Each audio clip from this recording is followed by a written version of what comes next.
आणि पाहुण्यांचं मी पुन्हा एकदा सहर्ष सहर्ष स्वागत करते. सुस्वागतम, मधुर स्वागतम.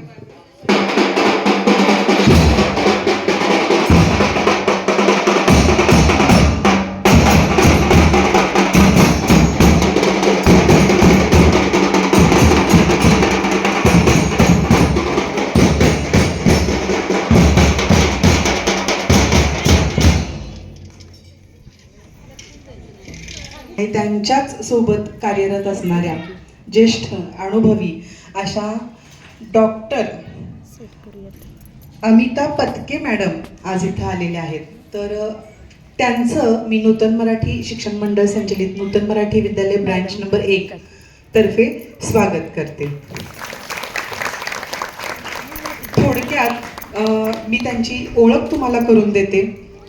लोहार मॅडम समोर बसलेल्या अतिथी आहेत त्या doctor Amita Sanjeev Patke madam, MBBS DGO.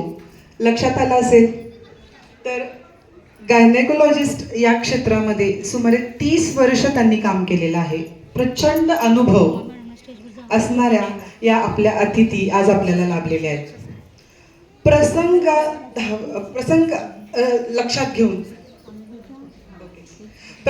लक्षात घेऊन रुग्णाच्या जीवाची, त्याच्या आरोग्याची काळजी घेण्यासाठी अचूक निर्णय घेऊन उपचार करण्यामध्ये त्यांचा हातखंडा आहे. विशेष काय आहे तर स्त्रियांच्या आरोग्याच्या बाबतीमध्ये कॅन्सर होऊ नये ह्यासाठी जे प्रतिबंधात्मक उपाय आहेत किंवा त्या संबंधित जे उपचार आहेत त्या उपचारामध्ये त्यांनी प्रावीण्य मिळवलेलं आहे. याचा 30 वर्षामध्ये अनेक रुग्णांना लाभ झालेला आहे. श्रेयस मल्टी स्पेशालिटी हॉस्पिटल येथे त्या काम करतात. सगळ्यात महत्त्वाचं त्यांचं जे ब्रीद आहे ते म्हणजे रुग्णसेवा हीच ईश्वर सेवा.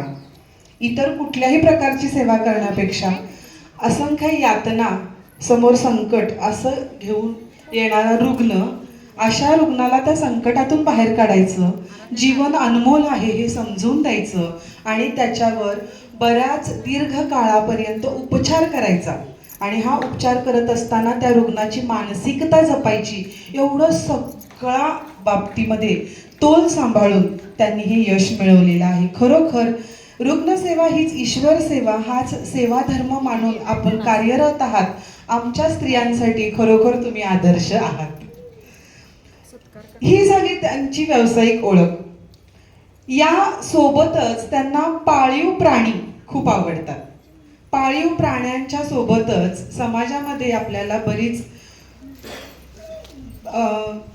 मालकी हक्क नसलेली जनावरं दिसतात. आपण त्यांना भटकणारे प्राणी असंही म्हणतो. तर त्या प्राण्यांना जरा जरी इजा झाली तरी सुद्धा त्या आपल्या आयुष्यातील बहुमोल असा वेळ देऊन त्यांचीही सेवा करतात. केअर फाउंडेशन नावाची अशीच एक संस्था आहे जी अशा प्राण्यांची काळजी घेते. तर त्या फाउंडेशनमध्ये सुद्धा आपण कार्यरत आहात. मानवाची सेवा आहे त्याबरोबर प्राण्यांचीही सेवा आहे. सेवा व्रत ज्यांनी स्वीकारलेला आहे अशी समाजाला प्रेरणा देणारी आणि दीपस्तंभाप्रमाणे आदर्श असणारी व्यक्ती आज आपल्या समोर आहे आणि त्या बाजूला आहे चैत्र गौरी. किती छान प्रेरणा घ्यावी, आदर्श घ्यावी अशी ही दोन्ही दिशांनी मिळणारी ऊर्जा आज तुम्हाला इथं लाभणार आहे. आणि या कार्यक्रमाचं आयोजन मॅडमनी केलं. खरोखर निश्चित ह्या सगळ्याचा फायदा तुम्हाला होणार आहे, यात तीळ मात्र शंका नाही. ओळख झालेली आहे तर त्यांचं स्वागत सत्कारही इथं होईल. मॅडम, आपल्या पंडित मॅडम यांना मी विनंती करते त्यांनी आपल्या शुभ हस्ते आपल्या अतिथींचा सत्कार करावा.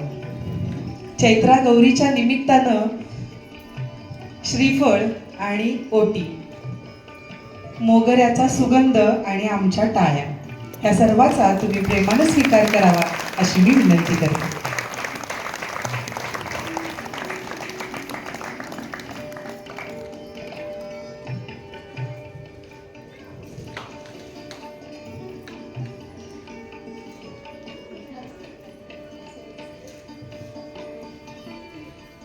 कितीही मोठं गिफ्ट दिलं तर जेव्हा ओटी दिली जाते तेव्हा ते आपल्याला जे एक समाधान असतं आणि एक आनंद असतो तो वेगळाच.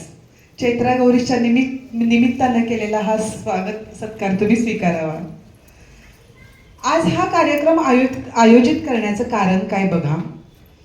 बऱ्याच महिन्यांपासून पालकांची अशी इच्छा होती की 8 मार्च जागतिक महिला दिन आहे, आमच्यासाठी एखादा कार्यक्रम व्हायला पाहिजे, विशेष करून जरा सहल केली तर बरं होईल.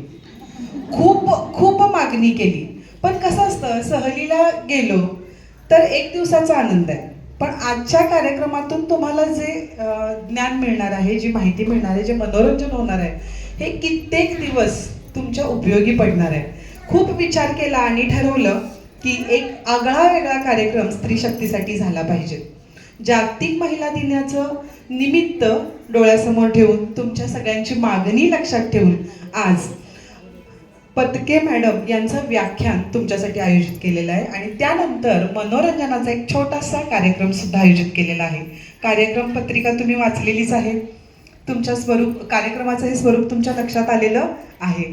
तर मी जास्त बोलणं योग्य दिसत नाही ना, त्यामुळे मी अतिथींना विनंती करते त्यांनी बहुमोल असं मार्गदर्शन करावं, स्त्रियांना पुढील काळासाठी उपयुक्त ठरेल अशी माहिती द्यावी आणि निश्चित त्याचा लाभ आम्ही घेऊ अशी मी यापूर्वीच ग्वाही देते. आभार मानण्यापूर्वीच मी त्यांना सांगते की तुम्ही आम्हाला जे मार्गदर्शन कराल ते निश्चित आमच्यासाठी चांगलं असणार आहे. तर पुढील मार्गदर्शन करण्याची विनंती मी अतिथींना करते.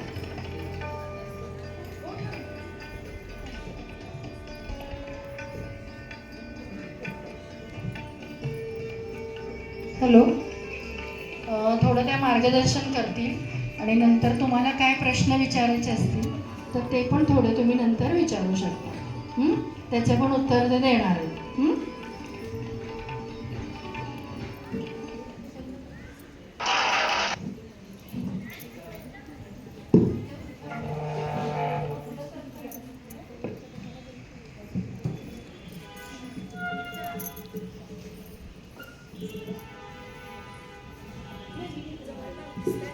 तेच करणार आहे. तू ये तिथं जाऊन दुसऱ्या पायरीवर लावते.